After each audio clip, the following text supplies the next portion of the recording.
नमो ब्रह्मण्यदेवाय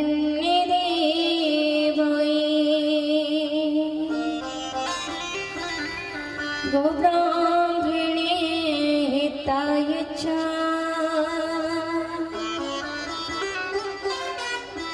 जगद्धिताय कृष्णाय श्री गोविंदाय नमो नमः।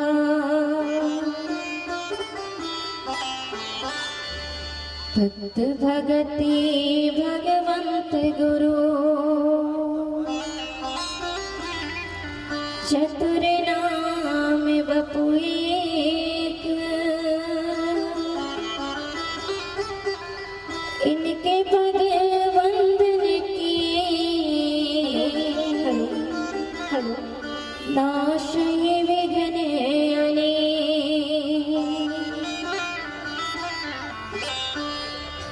जय जय राधा रमणी, जय जय नवले किशोर, जय गोपी चित चोर प्रभु, जय जय माखन चोर।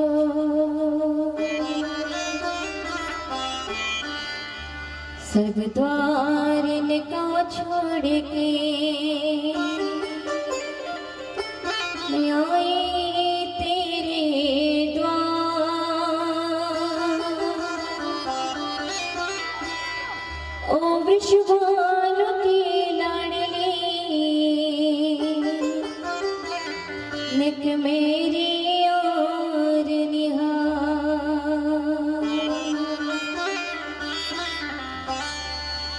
नारायणं नमस्कृत्य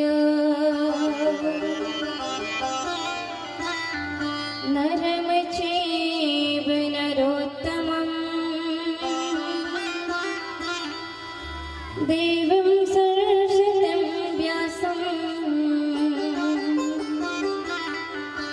ततो जयमुदीरये।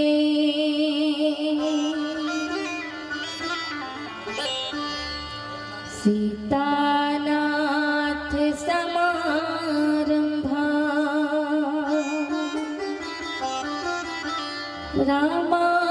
रामानंदार्य मध्यमा।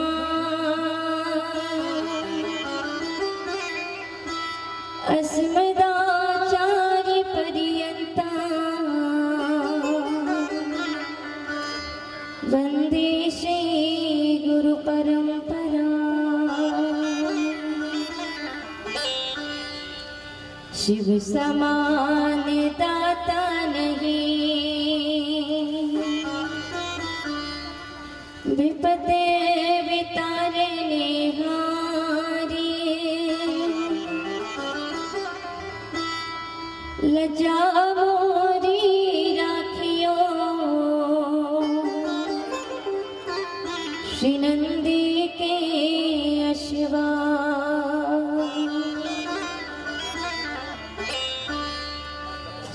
सर्वमंगल मांगल्ये शिवे सर्वार्थ साधिके।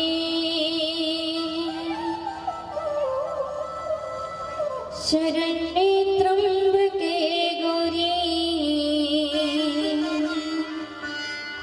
श्री नारायणी नमोस्तुते।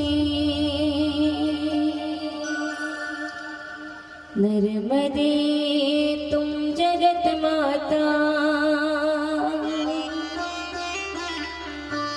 नर्मदे तुम जगत पिता, नर्मदे तुम जगत धात्री। श्री नर्मदाय नमो नमः। बोलिए श्री हनुमान जी महाराज की जय। मंगल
बोलिए श्री हनुमान जी महाराज की जय हो।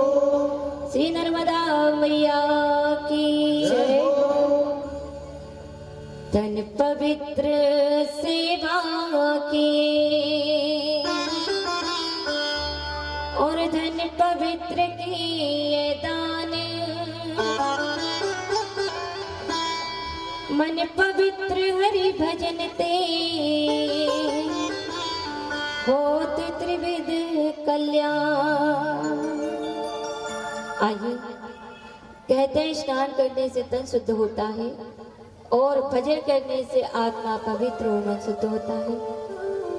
कहीं भी जाने के लिए शरीर का श्रृंगार करके जाना बहुत जरूरी है, परंतु भगवान की कथा के अंदर प्रवेश करने के लिए मन का श्रृंगार बहुत जरूरी है। दुनिया आपके बाहरी स्वरूप को देखती है, लेकिन माँ नर्मदा और प्रभु आपके अंतर मन को देखते हैं कि मन कितना सुंदर है। तो आइए, तन को श्रृंगार करा के आए, स्नान करा कर आए हैं।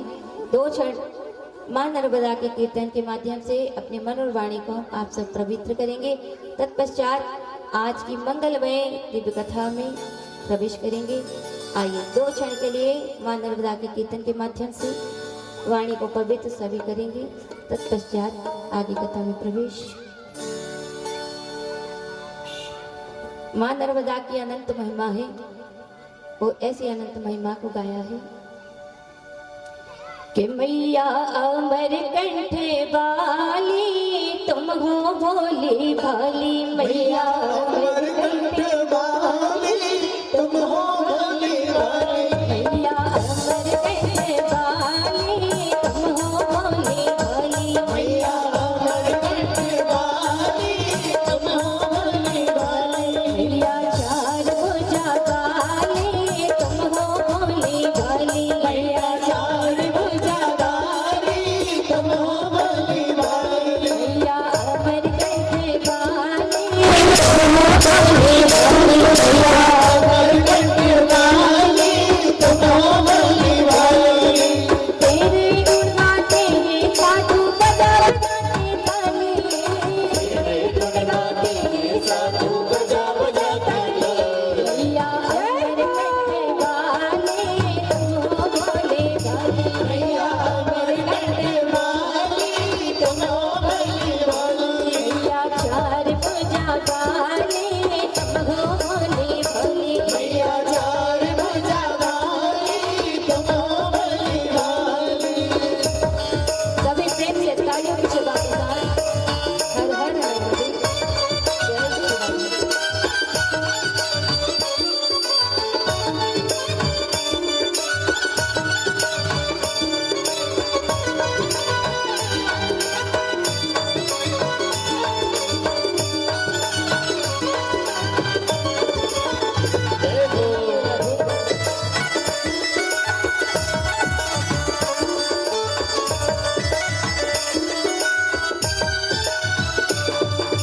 घोड़े मगर पर की सवारी हाथ कमल का फूल। मगर पर तेरी सवारी हाथ कमल का फूल।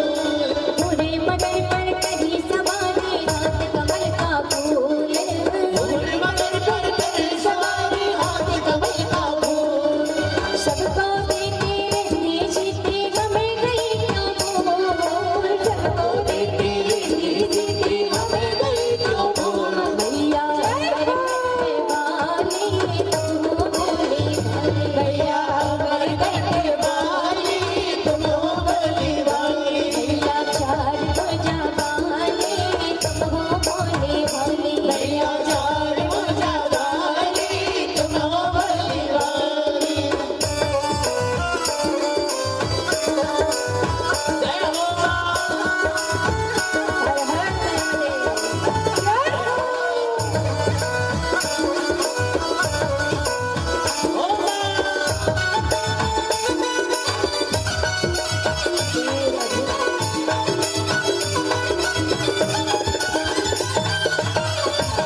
गुरुदेव भगवान की जय हो श्री वृंदावन बिहारी लाल की जय हो श्री राधा रानी सरकार की जय हो श्री श्यावर रामचंद्र भगवान की जय हो श्री हनुमान जी महाराज की जय हो श्री संत समाज की जय हो श्री गौरी गणेश भगवान की जय हो श्री अम्बे मैया की जय हो श्री भैरव जी महाराज की जय हो श्री नर्मदे मातु की जय हो भक्त वत्सल भगवान की जय हो ग्राम के सभी देवताओं की जय हो भक्त वत्सल भगवान की जय हो श्री नंदकेश्वर भगवान की जय हो नमः पार्वती पते हर हर महादेव जय जय श्री राधे। परम वंदनीय प्रातः स्मरणीय पूज्य गुरुदेव संत समाज एवं गुरुदेव धार्मिक भक्तों भक्ति शक्ति स्वरूपा माताओं एवं बहनों परम मंगलमयी परात्परलेश्वर अकारण करना बनाले भक्तवांशा कल्पतरु भगवान श्री रामचंद्र मां नर्मदा का ही पावनमय रूप श्रीदिव्य नर्मदा पुराण अनंत कोटि ब्रह्मांड नायक भगवान श्री रामचंद्र की असीम कृपा से श्री हनुमान जी महाराज के पावन में आशीर्वाद से भोलेनाथ के अनंत आशीर्वाद से मां नर्मदा के परम कृपा से ये दिव्य नर्मदा पुराण रूपी गंगा कथा हनुमान जी के पावन में धरा पूज्य महाराज जी के पावन में कुटी कुकरावत मठ के पावनमय ग्राम धरा से बह रही है जिसका कि आज प्रथम दिवस है। पधार हुए समस्त श्रद्धालुओं का माताओं बहनों का छोटी बड़ी बहन बाल गोपालों का मैं व्यासपीठ से बहुत बहुत स्वागत करती हूँ। आपके हृदय में बैठे उस परमात्मा की छवि को प्रणाम करती हूँ। श्री हनुमान जी के चरणों में बार बार प्रणाम करते हुए श्री भोलेनाथ जी के चरणों में बार बार प्रणाम करती हूँ। आप उपस्थित होकर अपना आशीर्वाद हमें प्रदान करें। श्री ठाकुर जी के चरणों में बार बार वंदन करती हूँ व्यासपीठ से। मां नर्मदा के चरणों में बार बार प्रणाम आकर आप विराजमान होकर कथा को आरंभ कराई और आप ही कथा को कहें अपना आशीर्वाद प्रदान करें। ऐसे मां नर्मदा के चरणों में बार बार वंदन श्री गुरुदेव के चरणों में बार बार वंदन करती हूँ। ग्राम के सभी देवताओं को व्यासपीठ से नमन करती हूँ तथा हमें मां नर्मदा की कथा को सुनाने का शुभ अवसर प्रदान करा रहे मां नर्मदा के पावन में धरा से मां नर्मदापुरम से हमें अपनी वाणी को सुनाने का शुभ अवसर पूज्य महाराज जी के द्वारा प्राप्त हो रहा है। महंत श्री नीलकंठ गिरी जी महाराज के चरणों में मैं बार बार प्रणाम करते हुए उनसे भी निवेदन करती हूँ हमें अपना आशीर्वाद प्रदान करें। एक बार पूज्य महाराज जी के लिए जोरदार तालियां जिनके माध्यम से हमें ये कथा सुनाने का शुभ अवसर प्रदान हो रहा है। ऐसे पूज्य महाराज जी के चरणों में मैं बार बार प्रणाम करती हूँ तथा मंच पे उपस्थित आदरणीय हमारे आचार्य जी का भी मैं व्यासपीठ से बहुत बहुत स्वागत करती हूँ। सभी जोरदार तालियां बजा दें एक बार। आज स्वागत है पूरी टीम का। आज आने लगे ना भक्ति का तो उन भक्तों को उन व्यक्ति को बस 2 लाइन कह देना कि तुम्हारे दिमागों में भरे बिगड़े दिमागों के लक्ष्य हैं, तुम्हारे दिमागों में भरे बिगड़े दिमागों के लक्ष्य हैं, हमें पागल ही रहने दो, हम तो पागल ही अच्छे हैं। भगवान की भक्ति में पागल होना बहुत अच्छा है। माँ के चरणों में पागल हो जाइए, उनकी भक्ति में पागल हो जाइए। कि दुनिया का पागल तो बहुत है, पैसों का है, पुत्र का है, पत्नी का है, अपने संपत्ति व्यापार में पागल हो रहा है, दुनिया की मोह माया में पागल हो रहा है। सच्चा पागल वो है जो भगवान की भक्ति का पागल है। एक रोड पर घूमता है पागल, दुनिया में घूमता है पागल, एक भक्ति में सत्संग में मस्त होकर के घूमता है पागल। तो पागल का सीधा सा अर्थ अगर आप कर लें तो पा मतलब भगवान के श्री चरण होते हैं, मां नर्मदा के श्री चरण। पा मतलब चरण और गल मतलब कहीं और जाके मत गल, ये शरीर दिया है भगवान के चरणों में आके गल, इसीलिए पागल कहा गया।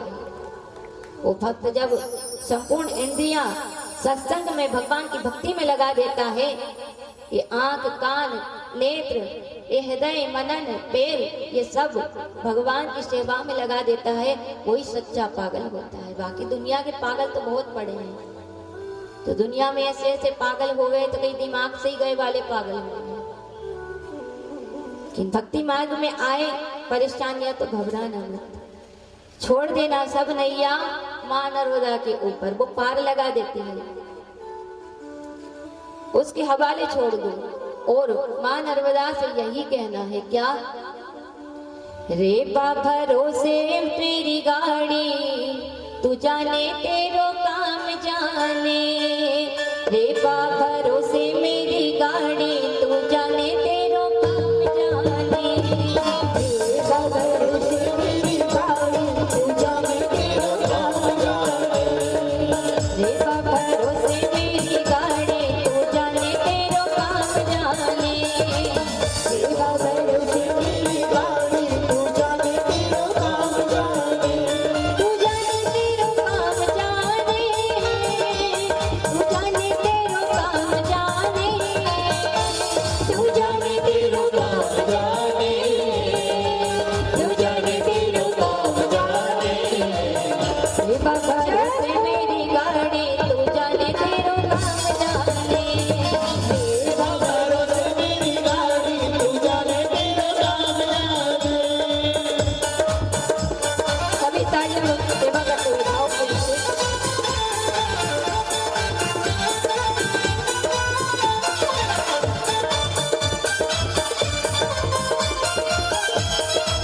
हरि बोल।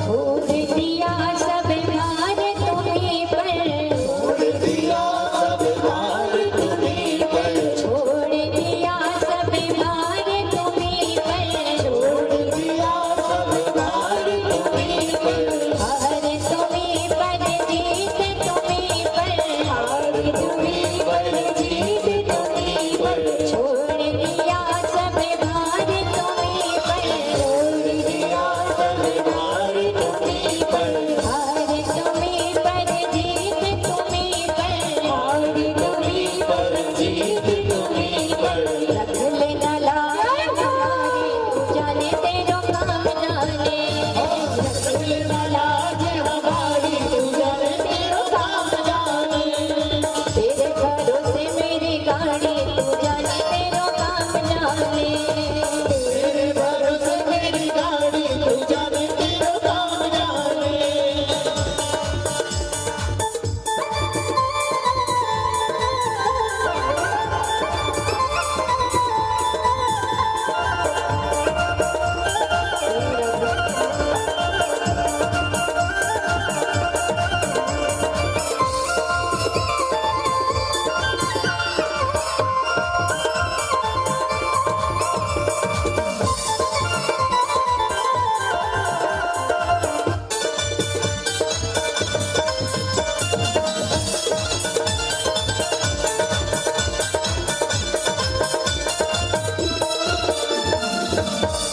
जब से तेरी शरण में आया, जब से तेरी शरण में आया, जब से तेरी शरण में आया, जब से तेरी शरण में आया, पे अनोखा आनंद पाया,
तुम ही माता पिता तुम्हें हो, तुम ही माता पिता तुम्हें हो, तुम ही हो माता पिता तुम्हें हो, तुम ही हो माता पिता तुम्हें हो, तुम ही हो बंधु सखा तुम्हें हो, तुम ही हो बंधु सखा तुम्हें हो, तुम ही हो माता पिता तुम्हें हो, तुम ही हो माता पिता तुम्हें हो, तुम ही हो बंधु सखा तुम्हें हो, तुम ही हो बंधु सखा तुम्हें हो, तुम ही हो पाले जाने तेरो काम जाने, तुम ही हो पालनहारी तू जाने तेरा काम जाने, तुम ही हो पालने हरे तू जाने तेरो काम जाने, तुम ही हो पालनहारी तू जाने तेरा काम जाने, तेरे भरोसे मेरी गाड़ी तू जाने तेरो काम जाने,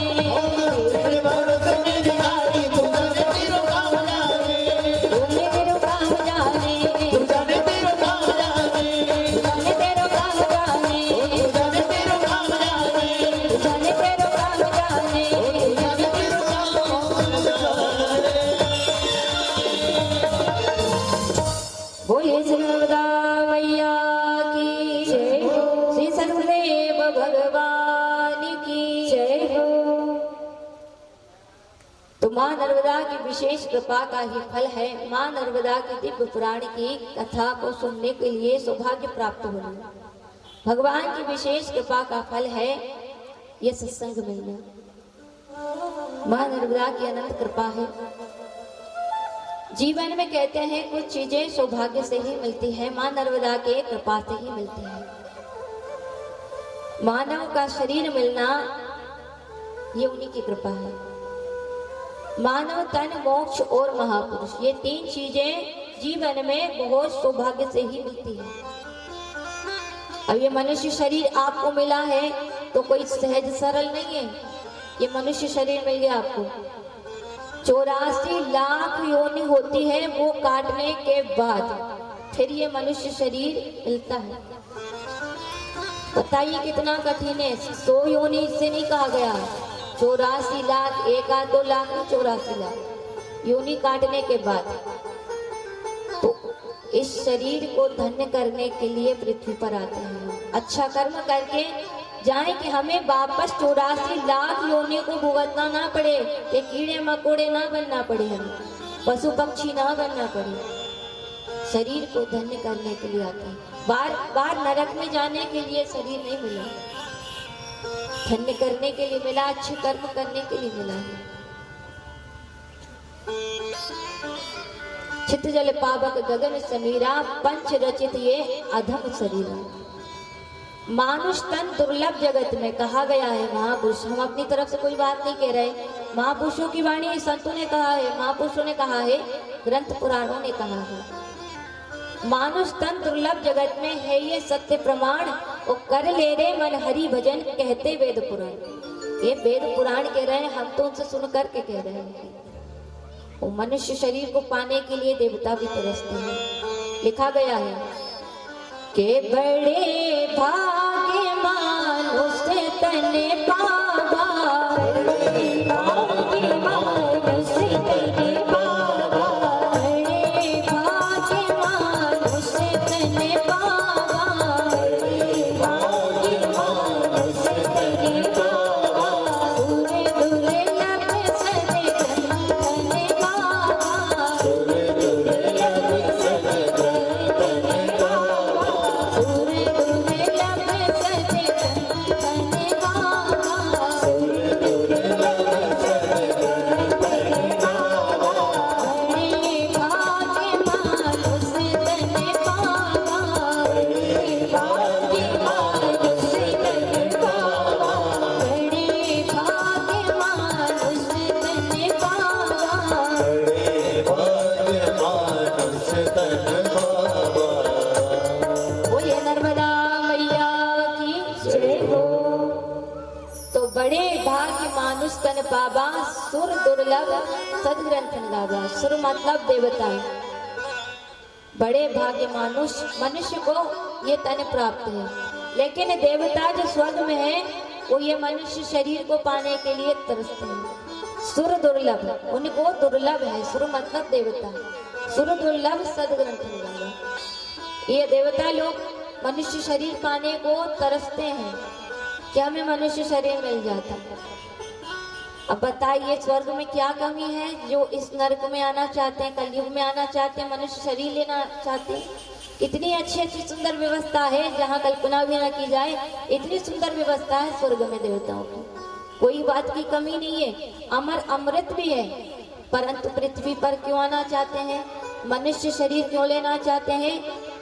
मात्र यहाँ माँ नर्मदा की और भगवान की सुंदर सुंदर कथाओं को सुनने के लिए मनुष्य शरीर लेना चाहते हैं। क्योंकि देवताओं को आप लोग बैठे ना ऐसे बैठकर सुनना सुलभ नहीं है, ये सिर्फ जिसको मनुष्य शरीर मिला है वही सुनने के लिए बैठ पाता है। देवताओं को तो ये पंडित जी पूजन कराते हैं, नवग्रह मंडलों के माध्यम से देवताओं को आगमन किया जाता है। वो तरसते हैं ऐसी कथाओं को सुनने के लिए कि हमें मनुष्य शरीर मिलता है। उदय से पशु पक्षी को सुलभ नहीं है कि पांडाल में बैठ के कथा सुने, उनको भी सुलभ नहीं है कि कोई पशु पक्षी आकर सुने, कोई ढोर जानवर कोई आ जाए उनको भी सुलभ नहीं है, कोई पशु पक्षी को ऐसा सुलभ नहीं है। भागवत कथा में सुख पोते को रखा जाता है क्योंकि सुख मुखाद ही भागवत कथा कही जाती है, बाकी और कोई प्राणी नहीं आ सकता। अनहद कभी जब आ जाए चलते फिरते तो चल जाएगा, परंतु यह कथा मनुष्य को ही सुलभ है, मनुष्य शरीर पाने वाले को सुलभ है। बड़ा भाग्य है वो। मनुष्य शरीर 84 लाख योनि काटने के बाद मिलता है। तो पहली बात है मनुष्य शरीर का मिलना इस कलयुग में बड़ा कठिन है, जो सौभाग्य से मिलता है। मोक्ष का मिलना भी बड़ा कठिन है। अब देखिए मोक्ष की बात कहें तो यह शरीर को छोड़ के भगवान के धाम जाना, ये शरीर को छोड़ देना, मृत्यु को प्राप्त करके सीधे भगवान के लोक को चले जाना। लेकिन आज व्यक्ति मरना चाहता नहीं, कोई मरना चाहता, आज जीना चाहता है। 100-200 वर्ष भी उम्र मिल जाए ना तो आज के मनुष्य को बहुत कम लगेगी, क्योंकि आज व्यक्ति मरना नहीं चाहता। मोक्ष रूपी कथाएं तो बहुत चल रही हैं, जगह जगह चल रही हैं, लेकिन आज व्यक्ति मरना नहीं चाहता। कोई कह दे अगर आज से 7वें दिन भगवान के पार्षद यहीं आपके मंदिर मठ प्रांगण में यहीं कुकरावत में अगर 7वें दिन कभी भगवान के दरबार से पार्षद उनके विमान को लेकर आ जाएं और आप सबसे कहें कि चलो भैया भगवान के धाम के लिए हम आपको लेने के लिए आए हैं, कैलाश धाम के लिए आए लेने के लिए, तो यहाँ बैठे हैं। अच्छा सही सही बताओ कौन कौन जाने को तैयार है? कोई तैयार है यहाँ से जाने के लिए?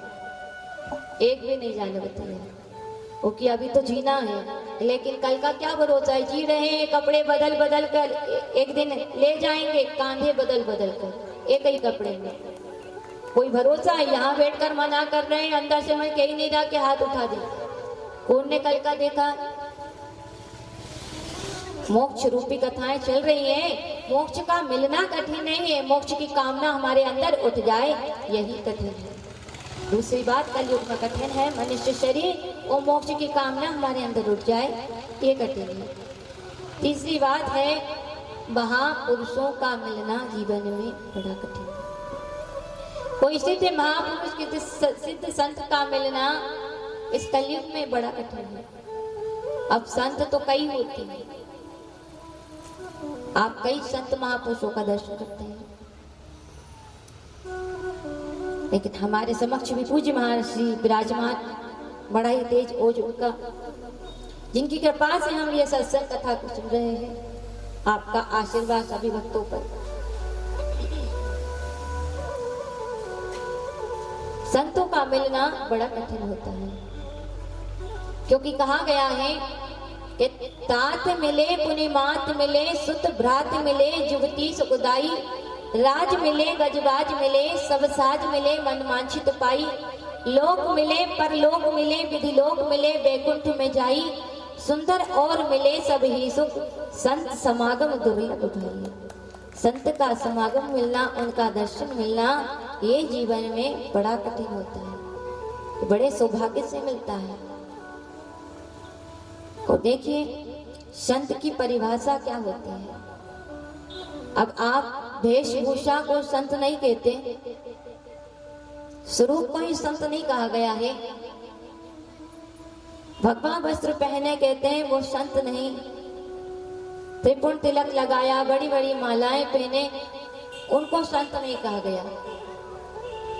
संत एक स्वभाव का नाम है। महापुरुषों से हमने सुना, पुराणों में कहा गया है कि सच्चे संत की कुछ परिभाषाएं बताई हैं कि जिनके अंदर करुणा, ममता, दया और क्षमा का भाव हो, उसी को सच्चा संत कहते हैं। जिसके अंदर करुणा, ममता, दया, क्षमा का भाव, क्योंकि लिखा भी गया है कि जो दुख सह पर छिद्र दुरावा, जो दुख सह पर छिद्र दुरावा, जो दुख सह पर छिद्र दुरावा, जो दुख सह पर छिद्र दुरावा, बंदनी ये जग जस पावा, बंदनी ये जग जस पावा, साधु चरित शुभ चरित कपासो, साधु चरित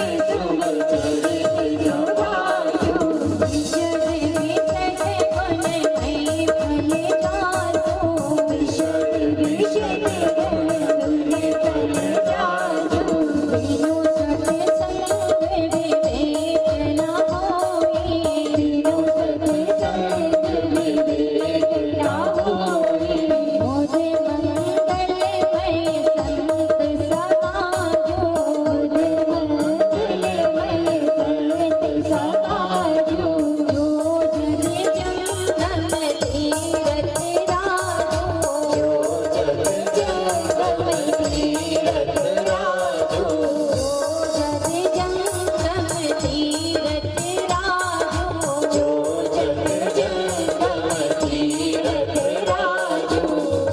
बोलिए श्री सद्गुरुदेव भगवान की जय हो, श्री संत समाज की जय हो। खाली खाली हाथ उठाओगे तो बंद करने का इशारा समझते हैं। खाली खाली ऐसे करते हैं ना तो बस बंद करो, हमारी इधर कहते हैं। आप कहो तो आरती करा दें।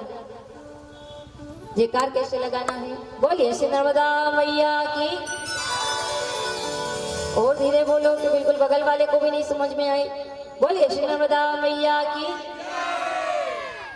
अब आप मत लगाना जयकार, आप लोग लगाएंगे। शर्म आती है क्या भगवान का नाम लेने?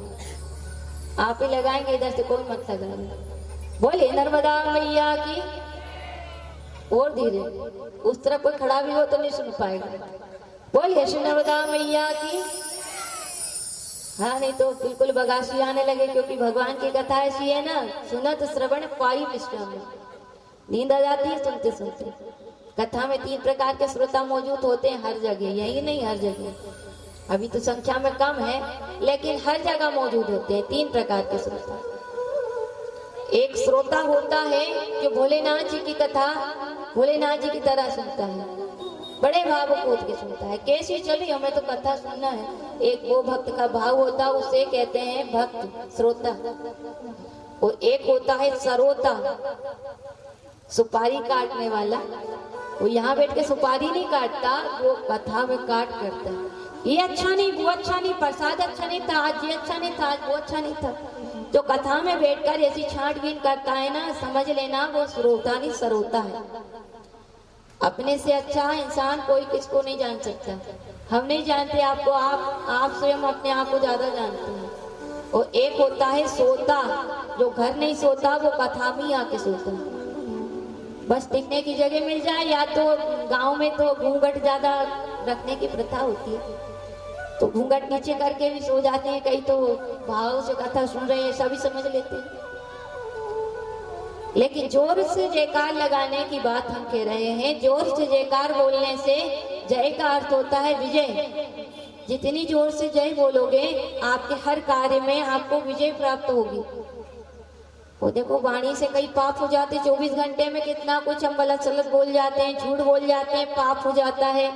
भगवान की नर्मदा जी की कथा में बैठकर मुखारबिंद से जब कीर्तन गाते हैं, जोर से जय बोलते हैं, तो सारे पाप जलकर भस्म हो जाते हैं। माँ नर्मदा सारे पापों को नाश करने वाली है। पाप नाश गंगा भी, कलयुग में गंगा माँ नर्मदा है, जो चिरंजीवी कही गई है। सारी सृष्टि का लय प्रलय हो जाता है, सारी नदियां सृष्टि की लुप्त हो जाती है, लेकिन माँ नर्मदा प्रलय काल में भी जीवित रहती है। एक ही ऐसी नदी है जो पृथ्वी पर रहती है, हम सब नष्ट हो जाते हैं, ये तीरथ बरस सब नष्ट हो जाता है, सब कुछ प्रलय में सब डूब जाता है, पूरा सागर की समान ये सृष्टि हो जाती है, कुछ भी नहीं दिखता, कोई झाड़ पेड़ पौधे कोई मंदिर नहीं बचता, सब डूब जाते हैं। लेकिन माँ नर्मदा तब भी रहती है, पापों का नाश करती है। हर प्रकार के पापों का नाश सिर्फ माँ नर्मदा ही कर सकती है। कई प्रकार के पाप हो, ब्रह्म हत्या जैसा पाप हो, छोटे से छोटा पाप हो, बड़े से बड़ा पाप हो, माँ नर्मदा सब नष्ट कर देती है, मुक्त कर देती है, कल्याण कर देती है। तो जीवन में मनुष्य शरीर मिलना, मोक्ष मिलना, महापुरुष का मिलना, ये जीवन में बड़ा कठिन है, जो परम सौभाग्य से मिलता है।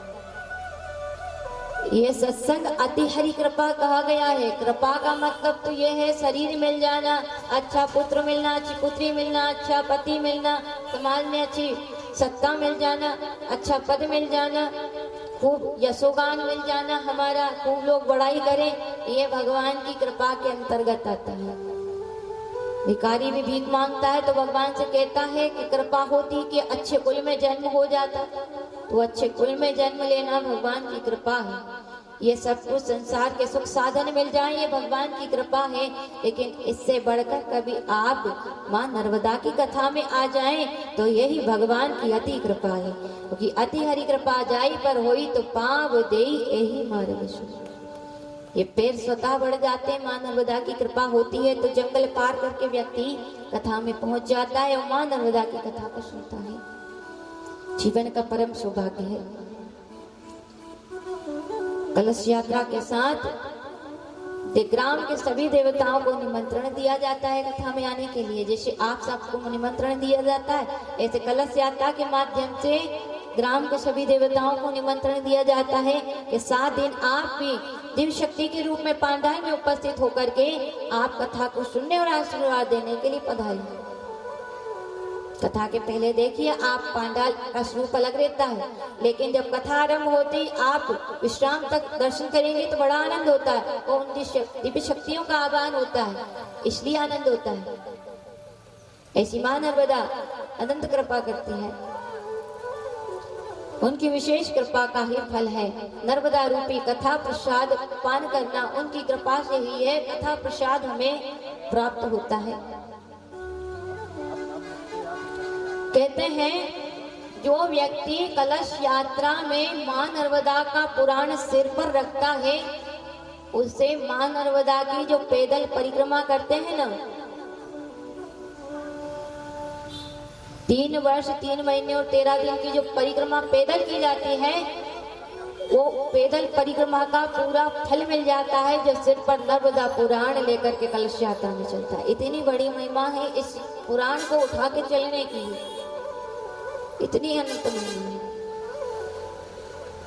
ऐसी दिव्य महिमा का गुणगान सूत जी के मुखारबिंद से 88,000 शौनकादिक ऋषि ने पूछा था। नैमिषारण्य की पावन में धरा है जहाँ 88,000 शौनकादिक ऋषि बैठे हैं और सूत जी महाराज से मंगलमय प्रश्न करते हैं। जैसे उनका आगमन हुआ सभी ने उन्हें प्रणाम किया था।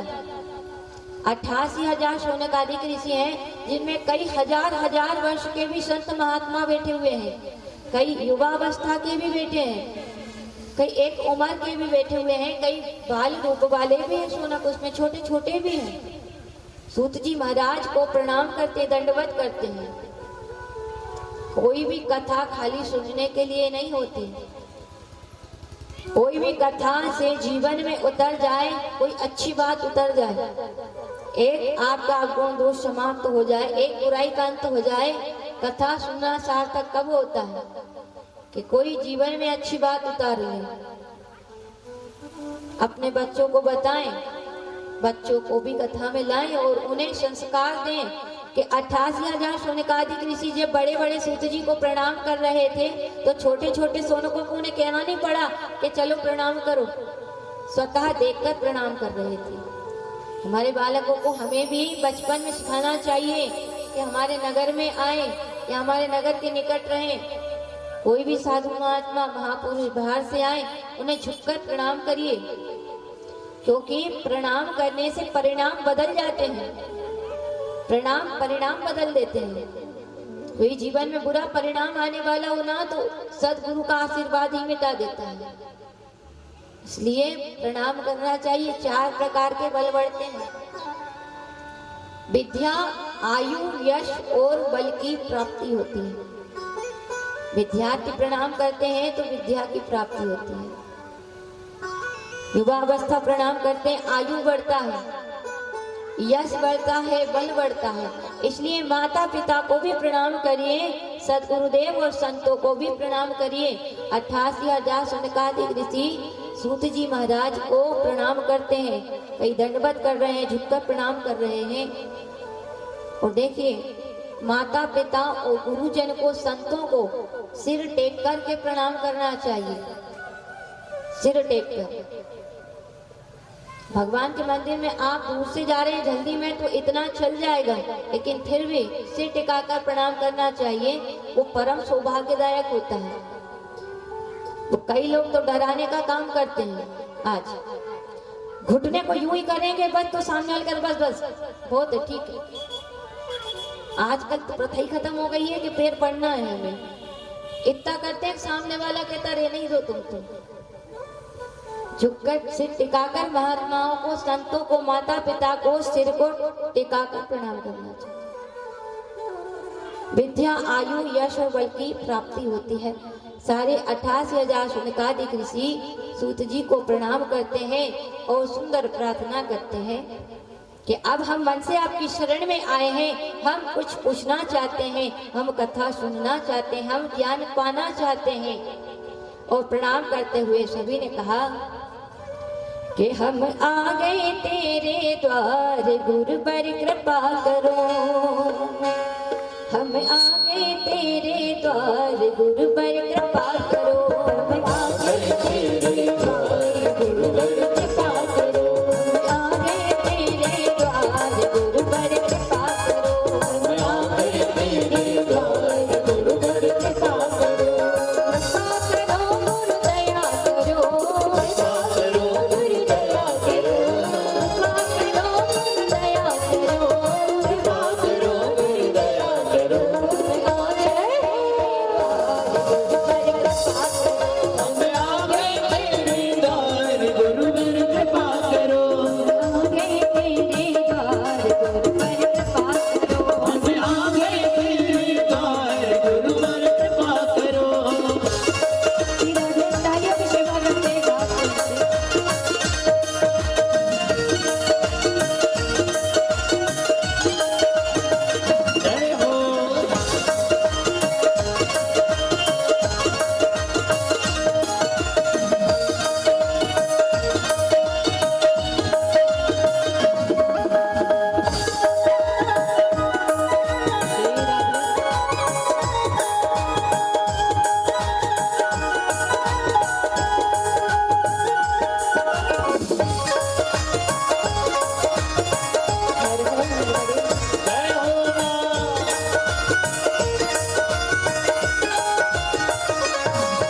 कृपा करो, ज्ञानी गुरु अवतार गुरुवर कृपा करो, आए तेरे द्वार गुरुवर कृपा करो, आए तेरे द्वार गुरुवर कृपा करो, कृपा करो गुरु दया करो, कृपा करो गुरु दया करो, कृपा करो गुरु दया करो, कृपा करो गुरु दया करो, आगे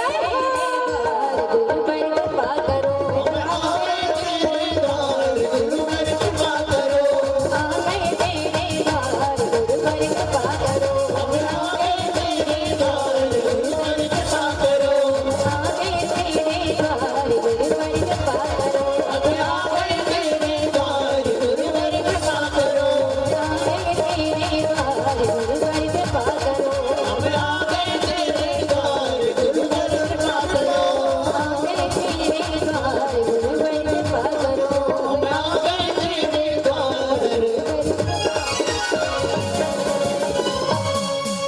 बोलिए श्री सद्गुरुदेव भगवान की जय हो, संत समाज की जय हो। गुरुदेव के शरण में 88,000 शतकाधिक ऋषि बैठे हुए हैं और निवेदन करते हैं, सभी प्रणाम करते हैं गुरु मानकर कि आपका ज्ञान सूर्य के समान है और हम आपसे वो ज्ञान लेने को उपस्थित हैं। हम आपसे कथा सुनना चाहते हैं। सुंदर कथा को पूछा है कि हमने सुना है कि शिव गंगा भी कोई पृथ्वी पर है। 3 गंगाएं 3 देवों के माध्यम से कही जाती हैं, ब्रह्मा विष्णु और महेश। हमने सुना है शांकरी गंगा भी कोई पृथ्वी पर है। विष्णुपदी गंगा है जिसे भागीरथी गंगा कहते हैं, जो कंथल हरिद्वार में बहती है। ब्रह्मा जी के द्वारा जो नदी है कुरुक्षेत्र में जिसे सरस्वती कहते हैं, सरस्वती नदी बहती है। लेकिन शिव जी के द्वारा हमने सुना है शांकरी गंगा भी है कोई, जिसे रेवा नर्मदा कहते हैं। अनेक नाम हैं जिनके 15 नामों से जो विख्यात है, जिन्हें रेवा नाम बड़ा प्यारा लगता है। कोई रेवा रेवा कहता है ना, हर हर नर्मदे कहता है, तो माँ उसके सारे पापों को हर लेती है, सारे दुखों को हर लेती है, सारे कष्टों को हर लेती है, सारी पीड़ा को हर लेती है। बस एक बार नर्मदे हर कह दो या हर हर नर्मदे कह दो। हर हर महादेव भी कहा जाता है और शिव जी की पुत्री है, इसलिए भोलेनाथ ने नाम भी दिया था हर हर नर्मदे। जो हर हर नर्मदे कहेगा, माँ नर्मदा उसकी सारी पीड़ा को और दुख को हर लेंगी। हर कहा जाता है, हर मतलब हमारे कष्टों को हर। ऐसी माँ नर्मदा की सुंदर कथा को पूछ रहे हैं 88,000 शून्यकादिक ऋषि सूत जी महाराज से। कितना सुंदर प्रश्न किया है। और देखिए, संतों का क्षण और अन्न का कण जीवन में जब भी मिल जाए, इसे व्यर्थ मत गवाइए। अन्न का कण अगर आपको अन्न थाली में भरपूर भगवान की कृपा से, मां नर्मदा की कृपा से मिल रहा है, तो अन्न का दुरुपयोग भी नहीं करें और उसका निरादर भी मत करें, उसका अपमान भी मत करें, क्योंकि इसी अन्न के लिए लोग तरसते भी हैं। जीवन में अगर भरपेट थाली भोजन मिल रहा है तो फालतू में थाली में छोड़े ना अन्न का कण, सौभाग्य से मिलता है। जीवन में अन्न का कण और संत का क्षण सौभाग्य से मिलता है। संत का क्षण मिले तो उसको भी व्यर्थ मत गवाइए। संत से मिलने जाइए या संत का समागम हो जाए, अच्छी चर्चा को करिए, अच्छी बातों को पूछिए, जिसमें सौभाग्य अखंड बन जाता है, अच्छा दुर्भाग्य दूर हो जाता है, जीवन में सौभाग्य प्रवेश करता है। अच्छी बातें कभी जीवन में उतर जाए ना, तो जीवन का कल्याण भी हो जाता है। संत के एक वचन जीवन में उतार लिए जाए, अच्छे वचन उतार लिए जाए, क्योंकि भक्तियों में भी कहा गया है, प्रथम भगति संतन कर संग। संग मिल जाए तो अच्छी चर्चा को पूछिए। अब कई लोग जाते हैं संतों से मिलने तो व्यर्थ की चर्चाएं करते हैं, व्यर्थ की बातें करते हैं, जिसको कोई मतलब नहीं है। जिस चर्चा से कोई मतलब ही नहीं निकलना, कोई अर्थ ही नहीं निकलना है, ऐसी ऐसी चर्चाएं कई लोग पूछते हैं। दो शिष्य गए एक बार गुरु आश्रम, जाकर बैठे महात्मा जी के पास। महात्मा जी से कहने लगे, महाराज गुरुदेव हमें प्रश्न करना है कुछ। गुरुजी ने सोचा कुछ अच्छी बात पूछेंगे। गुरुजी ने कहा, हाँ बोलो भाई, क्या प्रश्न पूछना है। तो पहले वाला बोलता, गुरुदेव हमें ये बात समझ में नहीं आती कि हनुमान जी की माँ अंजनी की तो कोई पूछ ही नहीं थी, हनुमान जी की कैसे पूछ हो गई। अब ऐसी बातें संतों के बीच में बोलने की क्या, इससे क्या मतलब और क्या अर्थ निकलना है तुम्हारा, क्या इससे सौभाग्य बन जाएगा कि कल्याण हो जाएगा। हनुमान जी की माँ की पूछ नहीं थी तो हनुमान जी की कैसे हो गई, उसने जाकर यही पूछ लिया संत जी से। अब जैसा प्रश्न करा तो गुरुजी ने उत्तर भी वैसे ही दिया।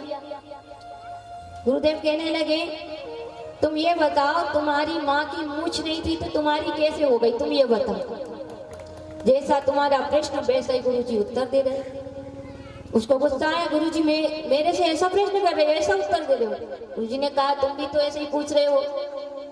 हनुमान जी के पिता की पूछ थी इसलिए हनुमान जी की हो गई होगी, तुम्हारे पिता की पूछ थी इसलिए तुम्हारी हो गई होगी।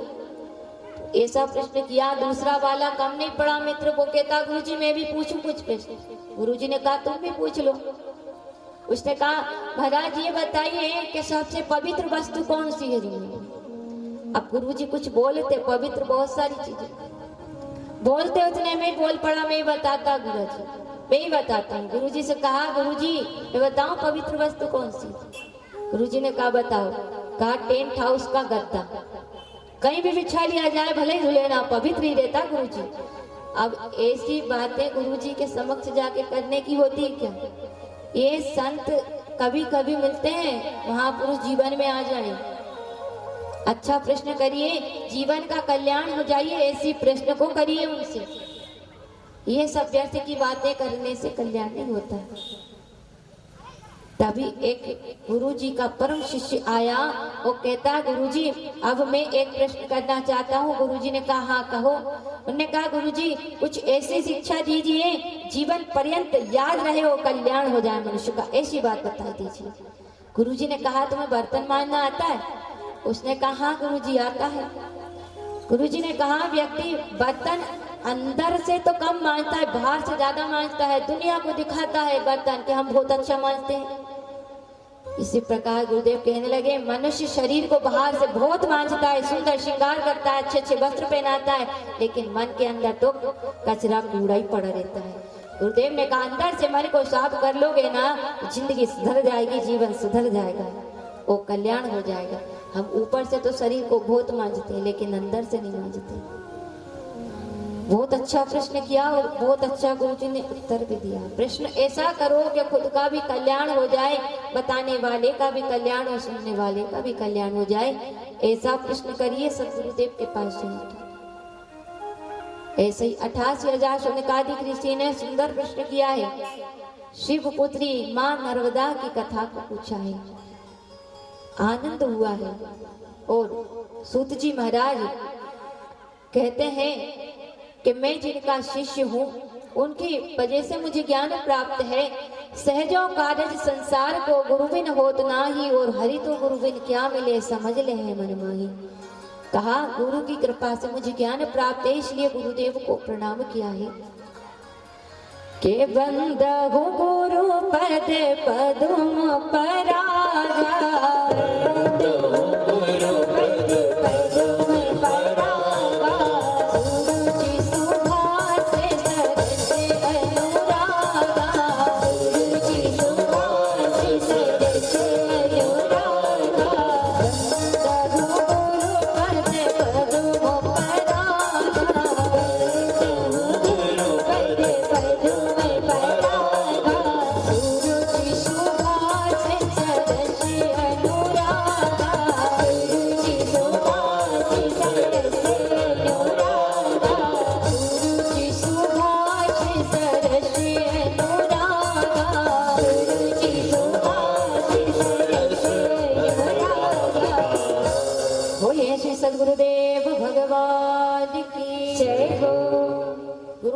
ब्रह्मा है, गुरु ही विष्णु है, गुरु ही देव महेश्वरा, गुरु साक्षात परब्रह्मा तस्मै श्री गुरुवे नमः। गुरु ब्रह्मा भी है, विष्णु भी है, महेश भी है, साक्षात परब्रह्म का अवतार है, जो निर्गुण निराकार परब्रह्म है, जिसकी व्याख्या दी है, जिनका कोई आकार नहीं है, उन तक की उपमा अपने सतगुरुदेव से की गई है।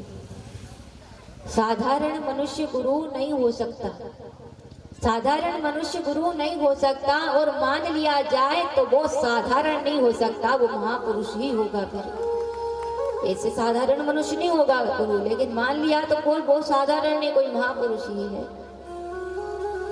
और सरस्वती माँ को वंदना किया है, गणेश जी को वंदना करते हैं, सदगुरुदेव को प्रणाम करते हैं।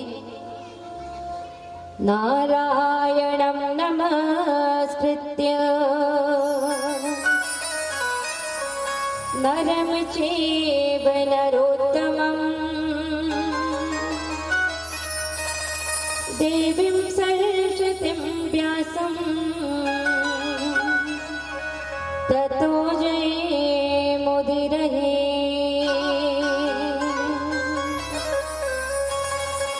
मंगलाचरण करके गुरुदेव को प्रणाम करते हैं, माँ सरस्वती को वंदन करते हैं, गणेश जी को वंदन करते हैं। वेदव्यास उनके गुरुजी हैं, उनको प्रणाम किया है। वेदव्यास जी के शिष्य हैं श्री सूत जी महाराज, उनको प्रणाम किया है, जिन्होंने 18 पुराणों की रचना की है। 18 पुराण की रचना वेदव्यास जी ने की है। 100 करोड़ मंत्रों का एक पुराण है जो देवलोक में अभी भी है। 100 करोड़ मंत्रों का, जिसमें से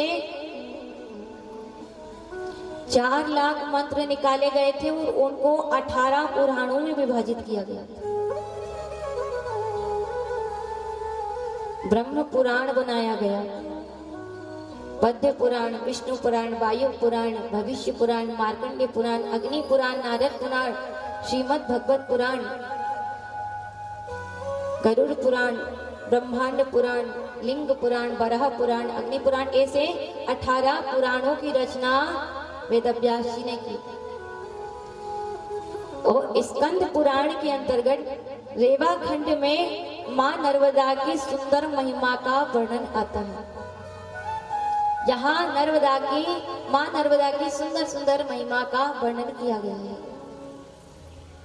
साधु संत के पड़े हैं डेरा और लाखों यात्री माँ देते फेरा, स्वर्ग नसैनी सब जग जानी, जय माँ तू नर्मदा महारानी। घाट घाट तेरे मंदिर बने हैं, तीर्थ एक से एक बड़े हैं, धर्म ध्वजा तेरी माँ फहरानी, जय माँ तू नर्मदा महारानी। ऐसी अनंत महिमा है। कहते हैं 60 करोड़ 60 हजार तीर्थ है माँ नर्मदा के उत्तर और दक्षिण तट पर।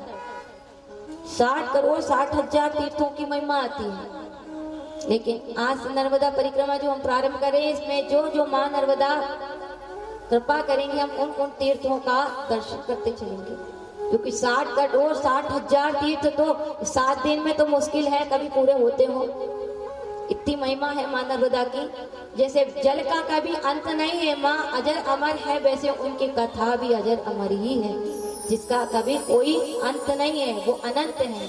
भगवान शंकर का कभी विनाश नहीं होता, प्रभु श्री राम भगवान कृष्ण का, नारायण का विनाश नहीं होता।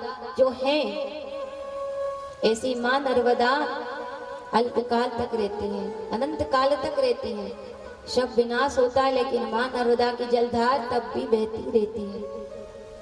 माँ अजर और अमर कही गई है। माँ के पावन तट पर शिव परिवार, जो शिव जी हैं, सदा निवास करते हैं अपने परिवार के साथ। गौरी गणेश और भगवान नंदी जी और भगवान भोलेनाथ हर माँ नर्मदा के तट पर आपको स्थित दिखाई देंगे, अपने परिवार सहित विराजमान रहते हैं। और जहाँ कथा चलती है माँ नर्मदा की, जिस प्रांगण में ब्रह्मा विष्णु महेश गुप्त रूप में वहीं बैठकर कथा को सुनते हैं, ऐसा महापुरुष बताते हैं। ये दिव्य कथा को ब्रह्मा विष्णु महेश भी सुनने के लिए आते हैं। ये बड़ी दिव्य कथा है माँ नर्मदा की, ऐसी पावन में कथा। वो माँ नर्मदा सभी जीवों का, हम मनुष्यों का ही नहीं है। जो जलचर है, थलचर है, नभचर है, दोनों तटों पर रहने वाले हर जीव का कल्याण करती है माँ नर्मदा। हर जीव का, छोटे छोटे प्राणी हो, पशु पक्षी हो, सभी का कल्याण करती है। आगे कथाओं में आप अनंत कथाएं सुनेंगे। ऐसा कोई देवता नहीं है जिसने पृथ्वी पर आकर मां नर्मदा के तट पर तपस्या ना की हो। भले ही वो प्रभु श्री राम ही क्यों ना हो, हनुमान जी ही क्यों ना हो, वो भी आकर के मां नर्मदा के तट पर तपस्या करते हैं। हम आगे कथाएं सुनेंगे आगे दिनों में, जब आप सुनेंगे। यहाँ हर देवता मां नर्मदा के तट पर तपस्या करते हैं, उनके नाम से वो तट विख्यात होते हैं। इस प्रकार 60 करोड़ 60 हजार तीर्थों की महिमा नर्मदा पुराण के अंतर्गत आती है। कहते हैं यमुना जी में कोई अगर 7 दिन स्नान करता है तब जाकर के मां पुण्य प्रदान करती है। सरस्वती नदी में कोई 3 दिन स्नान करता है तब उसे पुण्य प्रदान करती है मां। वो गंगा जी में 1 दिन कोई स्नान करे तब जाकर उसके वो फल प्रदान होता है। लेकिन मां नर्मदा के मात्र दर्शन से ही मैया ये सारे पुण्य प्रदान कर देती है। मात्र दर्शन से ही, दर्शन से सब पाप कटते हैं और नहावन से तो भवफंद छुटते हैं। स्वर्ग नसेनी सब जग जानी, जय मातु नर्मदा महारानी। और देखिए कौन सी नदी कौन से स्थान पर पुण्य देती है। हर नदी का कोई एक स्थान है। आप कनखल हरिद्वार चले जाइए तो गंगा हरिद्वार में ही आपको पुण्य प्रदान करेगी। गंगा हरिद्वार में ही जाकर के पुण्य प्रदान करती है। विशेष स्थान हरिद्वार।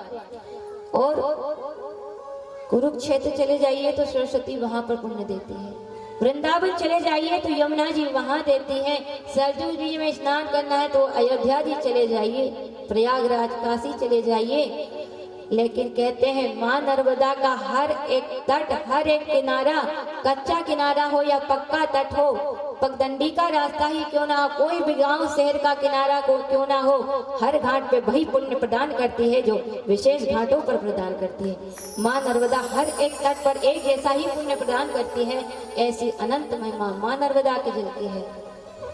हर जीव का कल्याण करने वाली है मां नर्मदा। और प्रथम वंदना जो की है सूत जी महाराज ने मां नर्मदा के जल की ही की है कि मां नर्मदा का जल कोई और नहीं है, साक्षात मां नर्मदा ही है। और त्रिवेणी के रूप में आज आप मां नर्मदा का दर्शन कर रहे हैं। त्रिवेणी में 3 रूप में। कैसे? एक जलधार के रूप में विग्रह पीछे लगा है मां नर्मदा का, और स्वयं मां नर्मदा के जल से पूछे महाराज श्री नर्मदा कथा। और मंच पर उपस्थित हमारे सभी संगीताचार्य, हमारे भैया लोगों का भी व्यासपीठ में बहुत बहुत स्वागत करते हैं। जोरदार तालियां सभी के लिए। साथ पधारी हमारी छोटी बहन मनीषा व्यास जी, इनका भी व्यासपीठ से बहुत बहुत स्वागत। तथा साउंड के माध्यम से हमारी आवाज आप सब तक पहुंचा रहे भैया का भी व्यासपीठ से बहुत बहुत स्वागत। इंदौर से आए हमारे YouTube चैनल के माध्यम से भैया अपनी सेवा दे रहे हैं, भैया का भी व्यासपीठ से बहुत बहुत स्वागत। तथा मुख्य यजमान की भूमिका निभा रहे हैं हमारे मुख्य यजमान जी, आपका भी व्यासपीठ से बहुत बहुत स्वागत। ग्राम से जो भक्त अभी प्रथम दिवस में उपस्थित हैं उन सभी भक्तों का भी व्यासपीठ से बहुत बहुत स्वागत है। जो पधारा है, जो आए हैं उनका भी स्वागत, जो अभी ना आए हैं उनका भी स्वागत, जो सोच रहे हैं कल चलेंगे उनका भी स्वागत है, जो यहाँ से बैठकर दुकान पे भी सुन रहे हैं उनका भी व्यासपीठ से बहुत बहुत स्वागत। और जब तक है जिंदगी फुर्सत ना होगी काम से, थोड़ा समय निकाल लो, कथा सुन लो भगवान की, माई की, क्योंकि जीवन कब पूरा हो जाए किसने देखा है। क्या भरोसा है, जिंदगी का साथ नहीं देती किसी का। और देखिए अभी फटाका फैक्ट्री आपके ही निकट, आपके ही ग्राम, इतना बड़ा हादसा हुआ है, किसने जाना था घर से निकलेंगे शाम को पहुंचेंगे कि नहीं। रात को व्यक्ति सोता है, सुबह उठेगा कि नहीं ये पता नहीं रहता, लेकिन वो भगवान के माई के हाथ में होता है।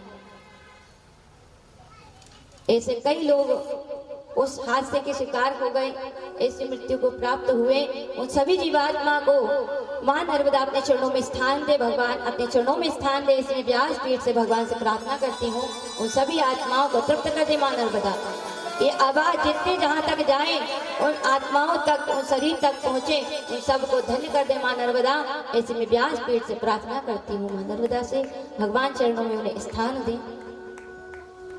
और देखिए, ये आनंदमय कथा का आनंद लेने के लिए हम यहाँ उपस्थित हैं। लेकिन देखिए, हमारा महाराज जी से संपर्क कराने वाले जो हमारे भाई हैं, जिनका नाम ही आनंद है, वो हमारे आनंद भाई यहाँ उपस्थित ना होते हुए भी गुप्त रूप से कहीं ना कहीं से तो देख ही रहे होंगे। उनकी आत्मा को भी भगवान अपने चरणों में स्थान दे।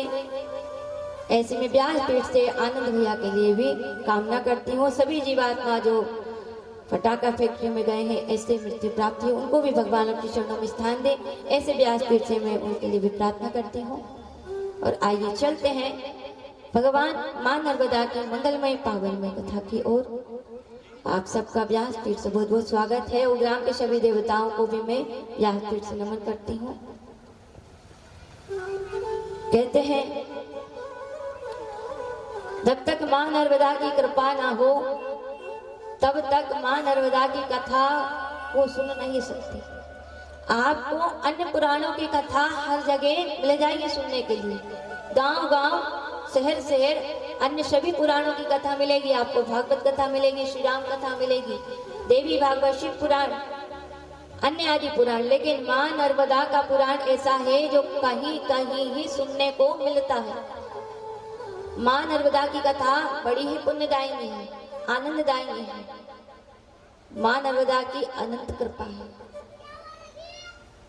जब तक उनकी विशेष कृपा ना हो, तब तक यहाँ तक आया भी नहीं जा सकता, और उसकी कृपा के बिना ये आयोजन हो भी नहीं सकता। और देखिए कितना पावन और सुंदर अवसर है।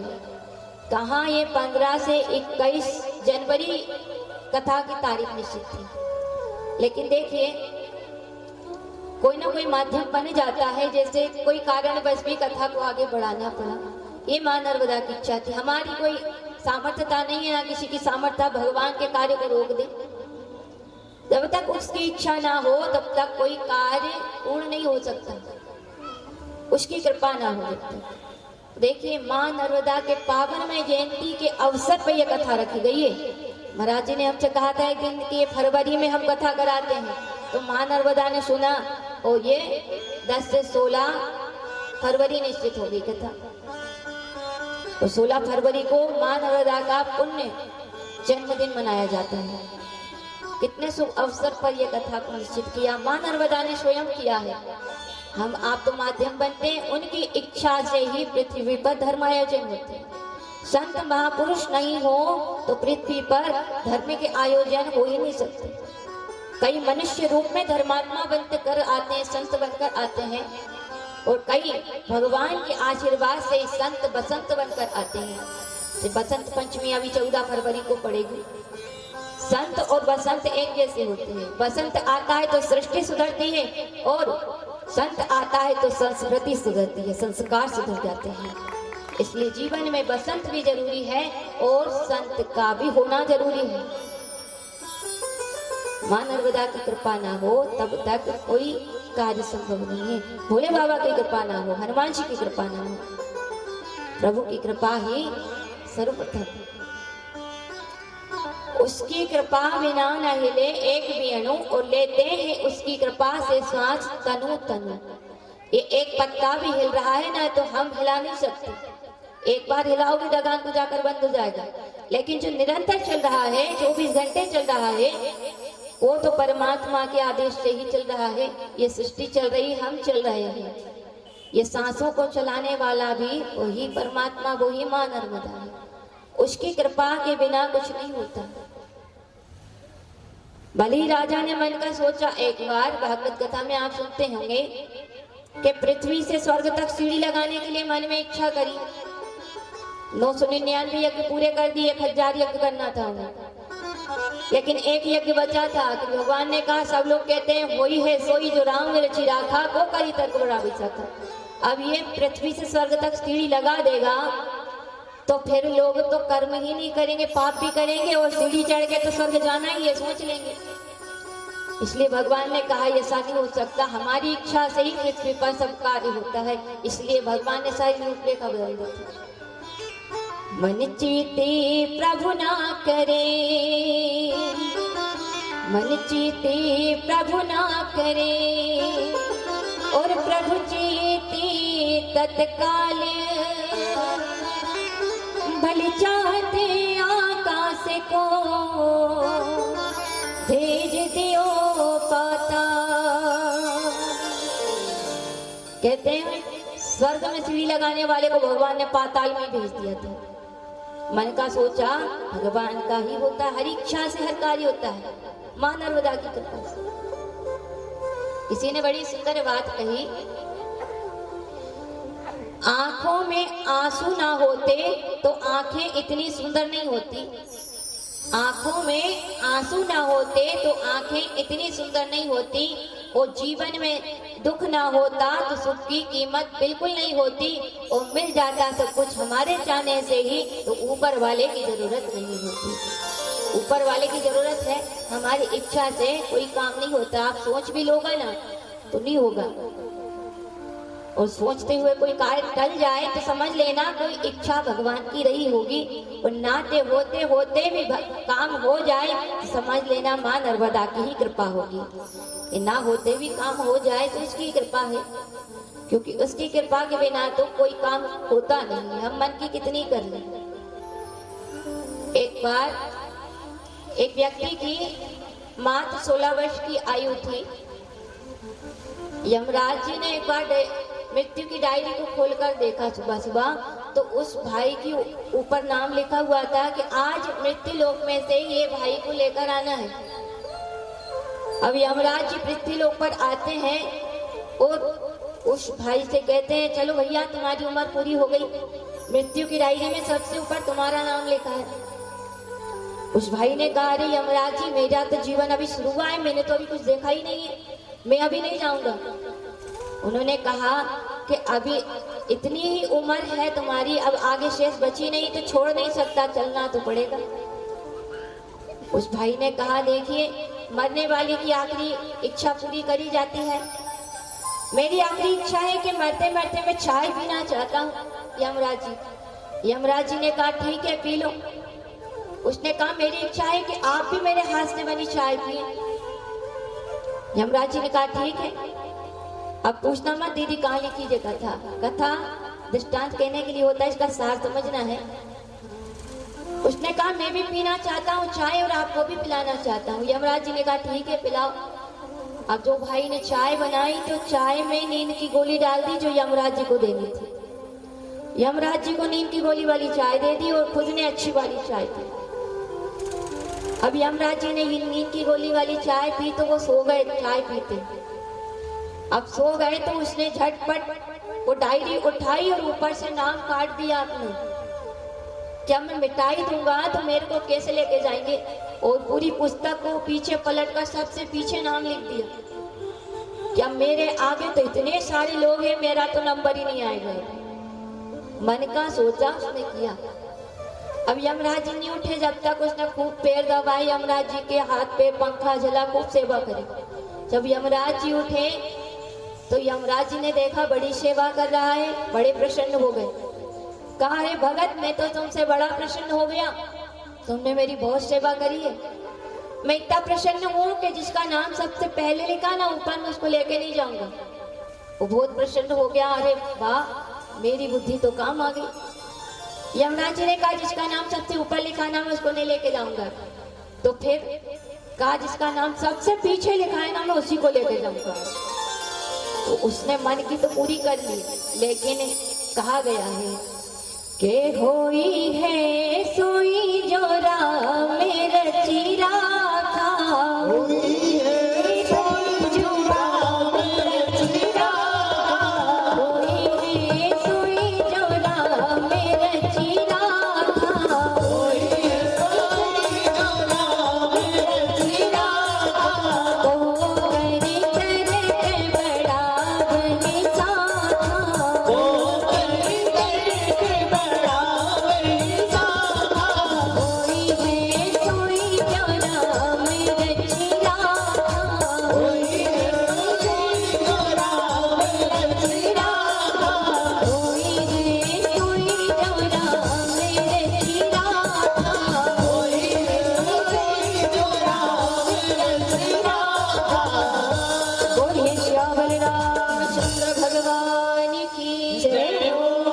नर्मदा मैया की जय हो, श्री नर्मदा पुराणी की जय हो।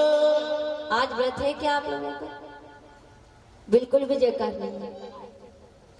अभी किसी का बालक घूम जाता है ना, तो एक माता या भाई किसी का पर्स गिर जाए, फिर देखो घड़ी गिर जाए महंगी वाली, जयकार कैसे लगाना है? बोलिए श्री नर्मदा मैया की, और धीरे बोलो, बोलिए श्री नर्मदा मैया की, और धीरे बोलिए भक्त वत्सल भगवान की। इधर से तो फिर भी आवाज आ गई, आप तो फिर भी जयकार बोले नर्मदा मैया की। आपको फेल कर रहे हैं, देखो यहीं से। जब महिलाएं तो बिल्कुल माताएं हराने में माहिर रहते हैं।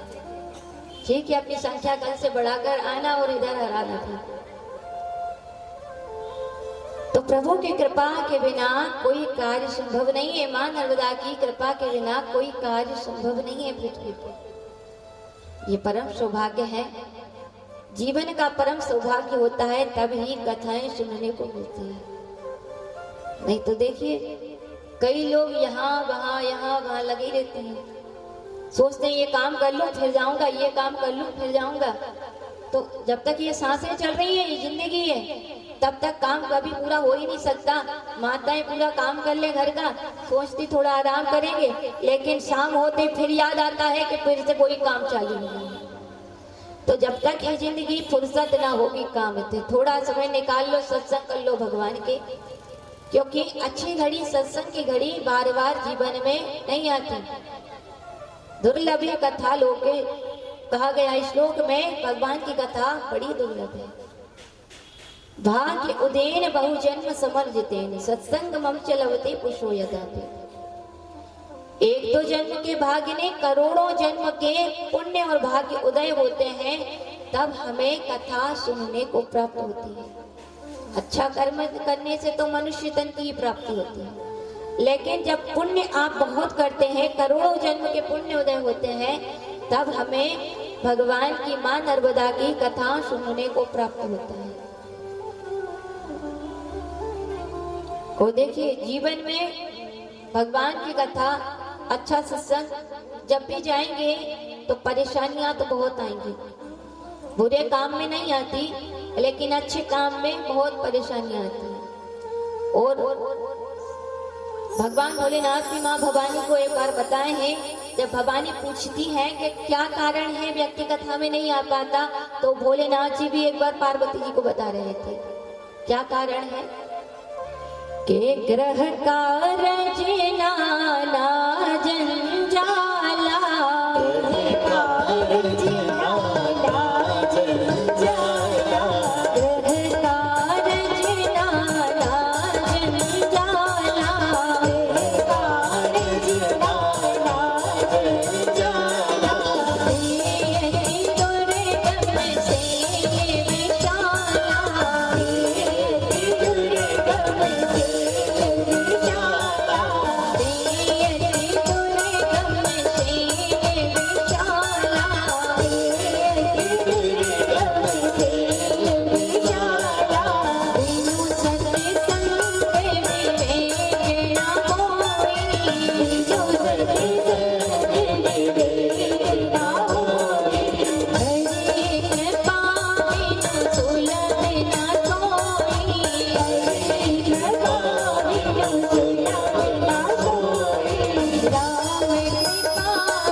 कहते हैं ग्रह कारज नाना जंजाला ते अति दुर्गम सेल विशाला।